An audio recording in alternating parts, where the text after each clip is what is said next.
Amigos, ¿cómo están? Un gusto volver a estar con ustedes aquí en Escaño 131 y el tema que ocupa las distintas páginas de análisis político y jurídico es el del probable y solicitado retiro del Perú de la competencia contenciosa de la Corte Interamericana de Derechos Humanos. Dos temas por analizar. El de la aplicación de la pena de muerte no se podría lograr si es que el Perú no se retira de esta jurisdicción.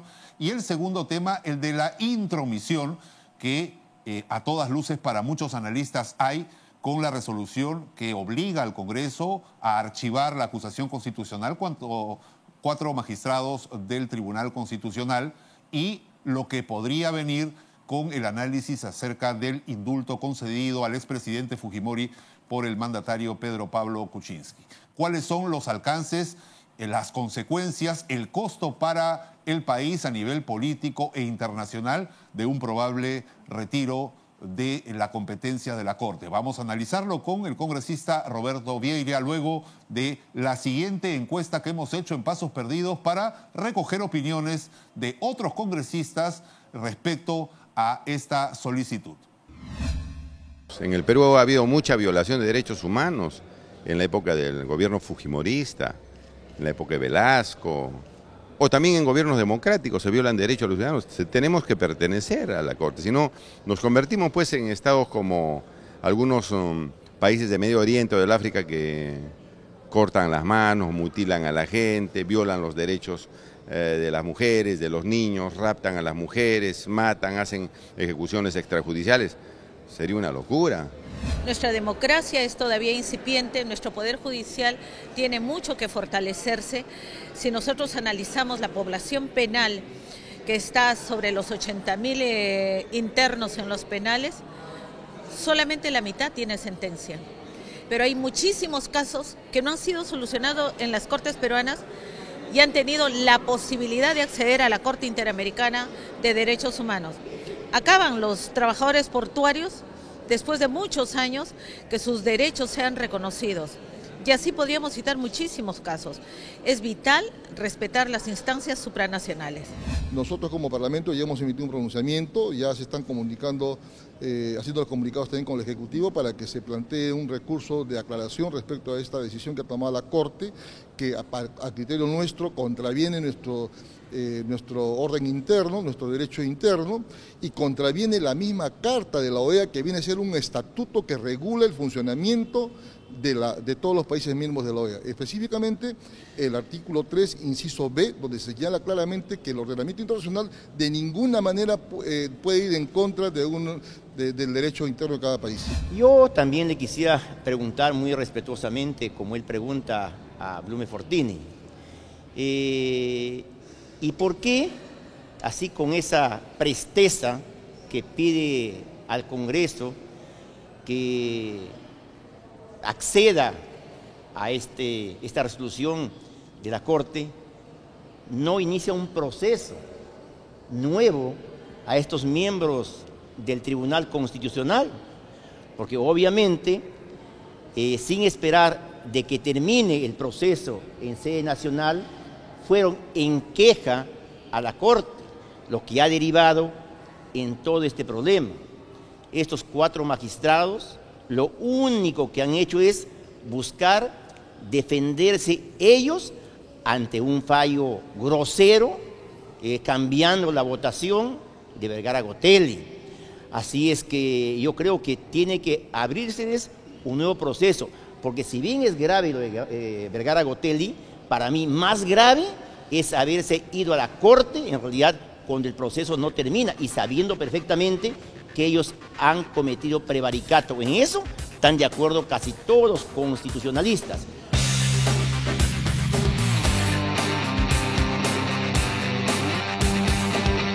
Muy bien, acaban ustedes de ver esta encuesta. Ustedes tienen la palabra respecto a las distintas opiniones que hemos escuchado sobre este tema tan importante y que ha llenado la atención de la opinión pública. El retiro del Perú de la Corte Interamericana de Derechos Humanos. ¿Conviene? ¿No conviene? ¿Hay que cumplir con los pactos internacionales? ¿Cuáles serían las consecuencias de una decisión al respecto? Considerando que hay 2 temas que confluyen coincidentemente en esta coyuntura. Primero, el retiro para poder aplicar la pena de muerte a raíz de que toda la paciencia se ha colmado ya de la excesiva que ha habido con el último caso de la violación, el asesinato y la incineración de la niña Jimena. Y por otro lado, el caso de la resolución de la Corte Interamericana que le exige prácticamente al Congreso que mande al archivo este proceso constitucional de acusación contra 4 magistrados del Tribunal Constitucional por el caso El Frontón.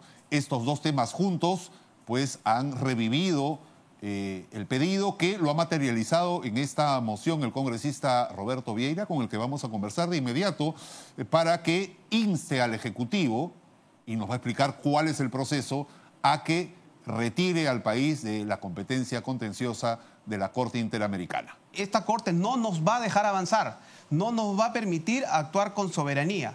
Y la izquierda sabemos que muchos miembros que ahora están saliendo a criticar y que están pidiendo que se respete este atropello de la Corte, porque está atropellando el derecho del legislativo, ¿no? Y al debido proceso que no había culminado, ellos son las mismas personas que están a favor del aborto. O sea, sí están a favor, por ejemplo, ¿no?, de matar a un inocente, pero sí quieren los derechos humanos de un criminal. Están en contra de que se le aplique la pena de muerte, por ejemplo, a estos violadores de niños o a los sicarios.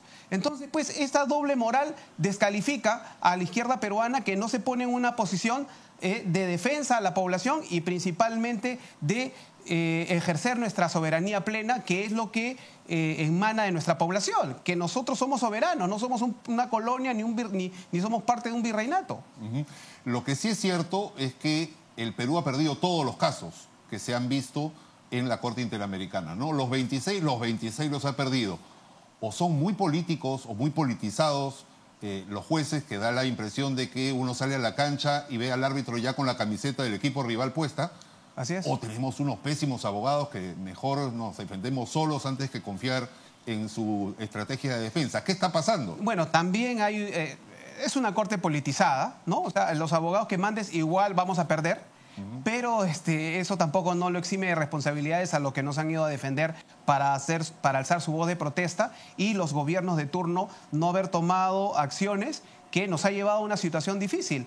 En estos momentos han atropellado nuestra soberanía, han atropellado el debido proceso que estábamos nosotros iniciando, porque nos están pidiendo que cortemos nosotros inmediatamente y que mandemos al archivo sin haber respetado el proceso en el legislativo de esta acusación, sino por otro lado tampoco no podemos aplicar penas como la pena capital a estos criminales, a estos enfermos mentales, y tenemos que desproteger a nuestra población. La gente dirá, sí, pero este es un tema más profundo. Es verdad, hay un tema de salud mental, hay un tema de que tenemos que trabajar en valores con los niños, en los colegios, con las familias principalmente, ¿no? Y con cursos de educación sexual, pero tenemos que tomar medidas inmediatas, porque esto nos va a llevar, este trabajo de prevención nos va a llevar pues un tiempo, y en estos momentos tenemos que tomar medidas drásticas para eliminar a estos enfermos mentales, porque esos son enfermos mentales. ¿Cree usted que esta medida drástica sí condicionaría que se reduzca la proliferación de actos de violación sexual seguidas de muerte de menores de edad? Tomemos los modelos de Canadá, de Rusia, Japón, países de primer mundo. ¿No es cierto? Singapur, sí, Estados Unidos. Si ellos lo están aplicando es porque hay resultados. Nosotros todavía no hemos hecho un estudio, ¿no? En estos momentos, por no tener un estudio, lo único que nos queda es decir, bueno, no será disuasivo, pero un criminal menos. Pero si lo están haciendo estas potencias, es por algo. Entonces nosotros, ¿por qué no seguir el ejemplo que ellos han utilizado para combatir estos tipos de flagelos, esta criminalidad que en nuestro país, como lo vuelvo a decir, se le ha ido de las manos al Estado? Muy bien, sin llegar a extremos, por ejemplo, como los del presidente de Filipinas, ¿no?, que ya prácticamente se ha propuesto casi una política de limpieza, no llamemos étnica, pero sí limpieza delincuencial en su país, ¿no?, eliminando a todo que tenga sospecha de tráfico de drogas, por ejemplo. Acá lo que se tiene que hacer, obviamente, se tiene que respetar el debido proceso. Por ejemplo, mientras que la moción se aprueba y recurre todo el proceso por parte del Ejecutivo, que es el que maneja las políticas la política exterior y es el que tiene que hacer la denuncia, nosotros en paralelo vamos haciendo las modificaciones constitucionales y en el Código Penal, y en paralelo el Poder Judicial tiene que formar tribunales especializados. Tribunales especializados ahora con todo el adelanto que hay con el tema del ADN, con el tema dactilar y con toda la ciencia que ha avanzado, obviamente el margen prácticamente va a ser nulo, casi nada. Entonces tiene que estar 100% seguro para poder aplicar la pena capital. La mínima duda no se aplica. Para que no pase lo del monstruo de Armendáriz, claro, que hay serias dudas a pesar del paso de las décadas. Pero ¿no? fue hace 40 años en un momento donde la tecnología estábamos en edad de piedra. Y ahí sí no habría ya corte interamericana para poder, en todo caso, reparar el daño que se pueda cometer condenando a muerte a un inocente, ¿no? Ya toda la jurisdicción terminaría aquí en el Perú. Como te vuelvo a decir, exactamente, como te vuelvo a decir, hay que confiar en nuestras instituciones. Yo creo que es una responsabilidad de todos y hay que confiar en nosotros. Nosotros no tenemos por qué estar sometidos a ninguna corte. Y bueno, al renunciar a este pacto no significa que nos alejamos de la OEA, como muchos nos están diciendo.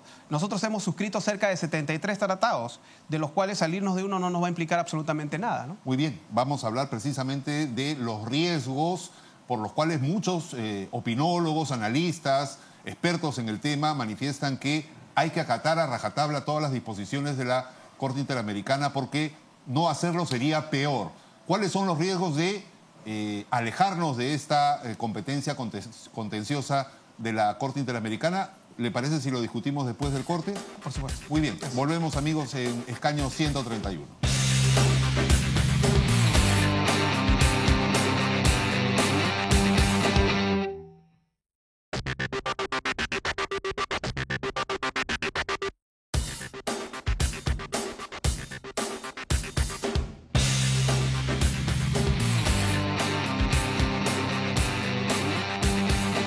Muy bien, estamos con el congresista Roberto Vieira.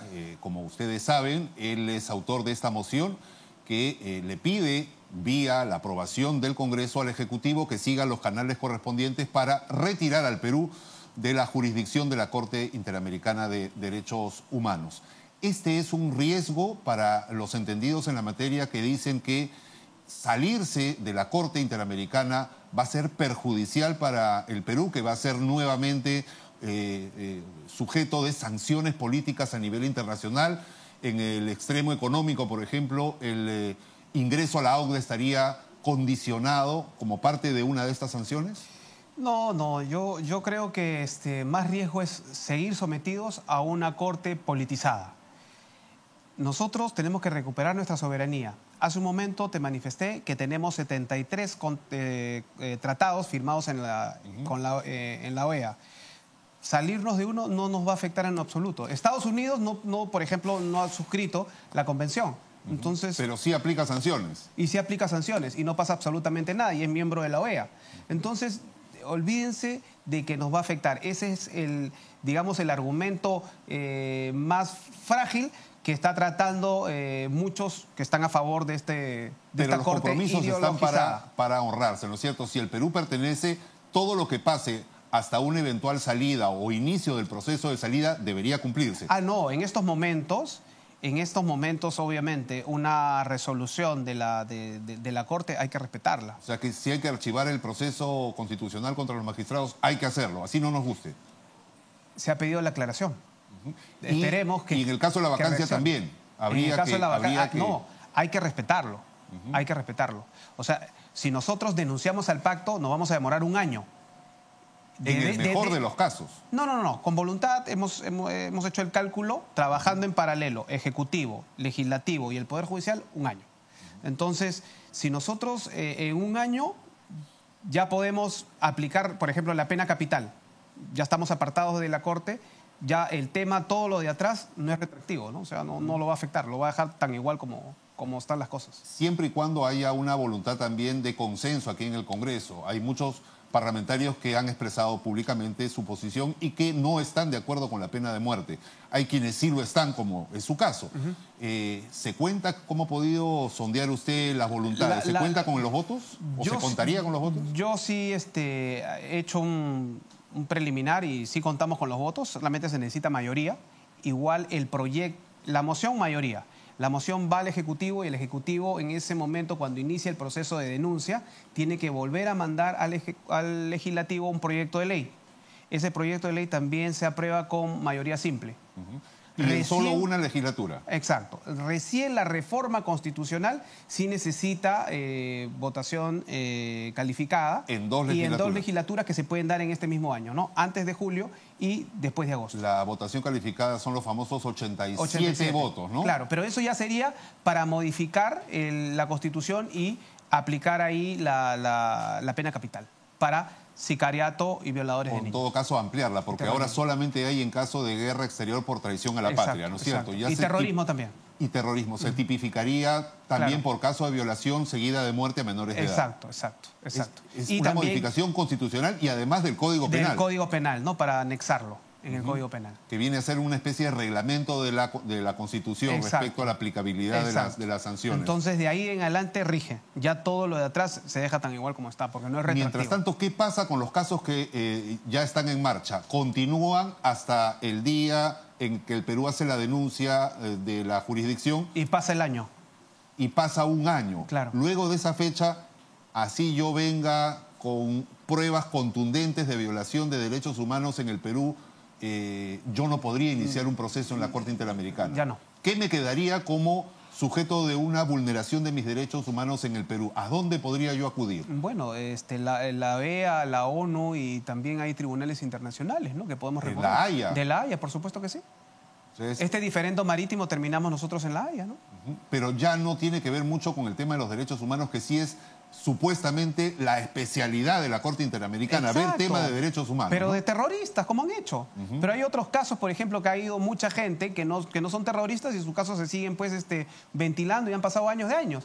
Pero con los terroristas tienen una agilidad pero impresionante, te lo resuelven en meses y encima con indemnización de por medio. Y indemnización que son de cientos de miles de dólares. A uno de los terroristas le han dado $120,000, que no recuerdo su nombre, tampoco quiero recordarlo, y es plata de todos los peruanos, ¿no? Así es, cuando hay, por ejemplo, una asociación de víctimas del terrorismo, nada. hay una asociación de Viudas, personas discapacitadas niños que tienen que ver discapacitados. de dónde sacan para el taxi para irse a rehabilitar, Exacto. porque no tienen ni siquiera Ahí para la movilidad, ¿no? Ni se pronuncian. ¿No? Entonces protegen eso, también nos impiden de que los presos también puedan trabajar. Los presos en el Perú nos cuestan 800 millones de soles. Mientras nos hemos estado peleando internamente, ha habido un sector político que ha hecho un trabajo de hormiga en estas instituciones supranacionales, ¿cree usted? Se han ido metiendo poco a poco y era con una el fin de manera politizarlas. Exacto, y controlar al Perú, no someterlo. Quitarle nuestra soberanía jurídica. O sea, tenemos soberanía económica, soberanía militar, pero no tenemos soberanía jurídica. Porque ya nuestros jueces supremos ya no tienen la última palabra. Si tomamos como ciertas las palabras de Mercedes Arauz de que la moción de vacancia que se está tramitando a través del bloque de izquierda es una venganza por el indulto, ¿cree que esta venganza también se ha trasladado a nivel internacional con este rápido lobby que ha agilizado que la Corte Interamericana vea el tema?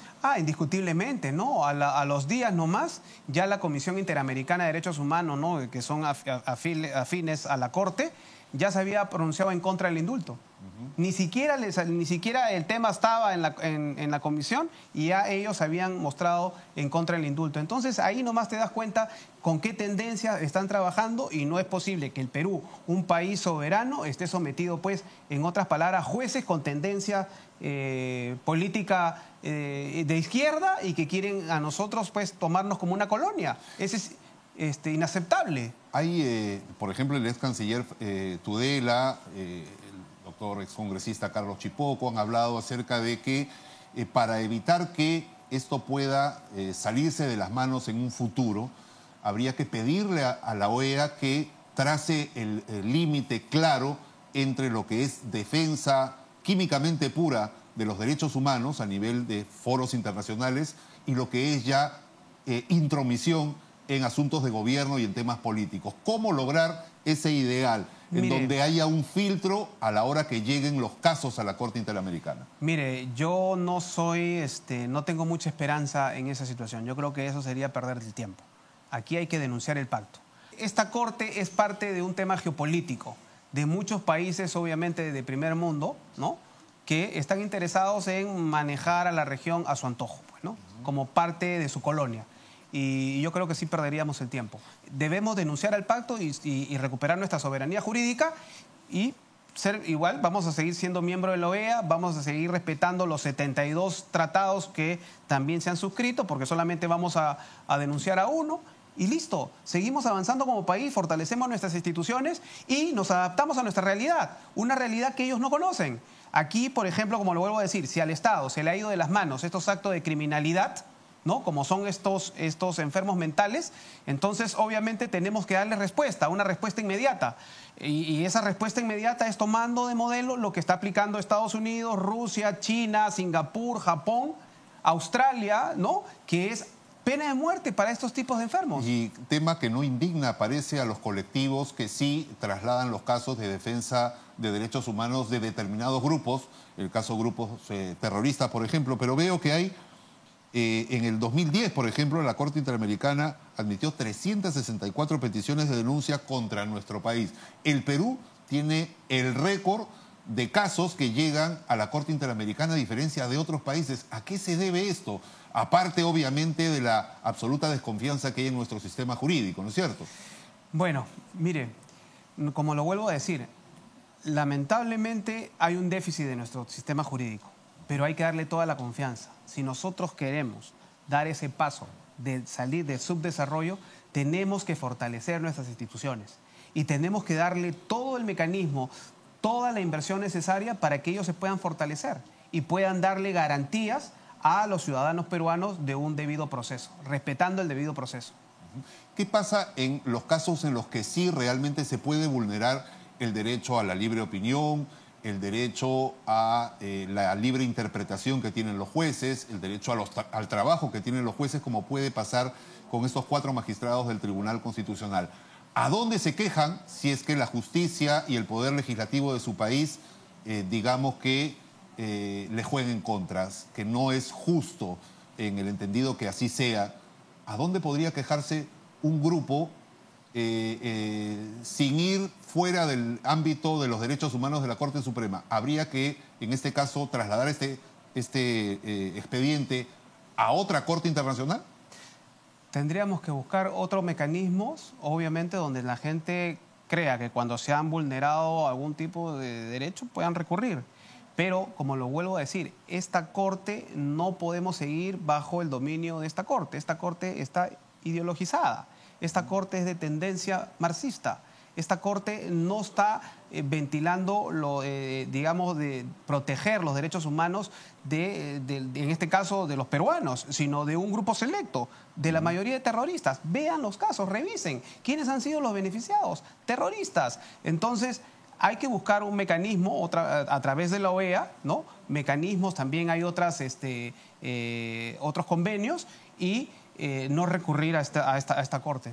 La Corte, con estos actos que parecen ser de intromisión para muchos, se ha ajustado más la soga al cuello, puede estar, sin darse cuenta, llegando a un punto tal en el que no solamente los peruanos, sino algunos otros países decidan darle la espalda, alejarse y ser simplemente una institución pintada en la pared. Lo está trabajando México, yo sé que están muy avanzados para salirse. Ecuador, miren el pronunciamiento de Ecuador, porque han querido revertir un referéndum, algo que, digamos, la población mayoritariamente ecuatoriana ha decidido. Argentina también lo está avanzando, Chile también. O sea, el descontento no es solamente del Perú, el descontento se está dando en toda la región. Pero nosotros no tenemos que esperar, pues, que otros lo hagan primero para recién nosotros reaccionar. Ya vulneró nuestra soberanía, ya se ha inmiscuido de una manera terrible sobre nuestras instituciones. Encima sabemos cómo han favorecido a terroristas. ¿Ya qué más vamos a esperar? Hay que actuar, más bien hay que dar el ejemplo a nosotros para que los otros se salgan. Finalmente, siempre es una garantía tener una institución que imparta justicia fuera de nuestro país. El salirnos de la Corte Interamericana y el que otros países también lo hagan y dejarla cada vez que, por ejemplo, muera por inanición, nos obliga a pensar en un nuevo sistema jurídico supranacional que realmente sí tenga las garantías. Por supuesto que sí. Eso es lo que casualmente te manifesté hace un momento, ¿no? Hay que buscar otros mecanismos a través de la OEA, las Naciones Unidas, que nos dé garantías pues, a todos los ciudadanos de la región. Pero no podemos estar sometidos ya a una corte que tiene una tendencia definida. Además, mira cómo actúan, porque a nosotros, por ejemplo, nos obligan, ¿no? y a respetar, nos enmiendan la plana en el tema jurídico, benefician principalmente a terroristas, pero se quedan mudos con el tema de Colombia. ¿Por qué será? ¿Por qué se quedan mudos en el tema de Colombia? Que han habido muchas violaciones. Ahí sí se quedan mudos. No dicen absolutamente nada. ¿Por qué? Porque Estados Unidos les quita su gran financiamiento.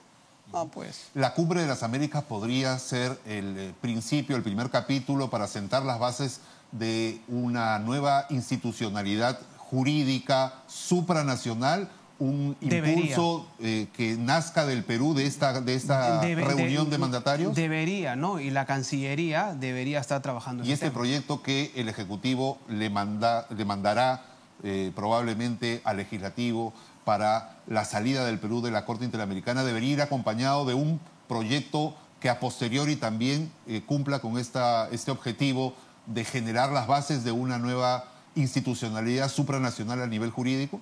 Sería algo... Debería trabajarlo el Ministerio de Justicia y la Cancillería. Debería trabajar, pero poniendo límites. Poniendo límites porque si no se va a volver a crear un monstruo como se ha creado al final, que en un principio era una corte en defensa de los derechos humanos y al final terminó pues ajustando y violando nuestra soberanía. Vamos a buscar un mecanismo, una sugerencia para que se crearse una nueva institución supranacional que nos garantice los derechos humanos, pero con límites. No puede vulnerar tampoco la jurisdicción de los países, ¿no? Su soberanía de los países. Congresista Vieira, un gusto dialogar con usted. No, Muchísimas muchas gracias por la oportunidad. Será hasta una próxima oportunidad. Gracias. Porque me imagino que este tema va a acarrear una serie de invitaciones más porque va a haber varios capítulos que todavía nos faltan. Pero ¿no? que se saque ese chip de que el tema de aplicar la pena de muerte a estos enfermos mentales va a demorar años. No. Con voluntad política, esto se hace en un año. Muy bien, muchísimas gracias nuevamente. Gracias. Un gusto dialogar con usted y un gusto estar con ustedes, amigos, en su sintonía. Será hasta la próxima aquí en Escaño 131. Muchísimas gracias.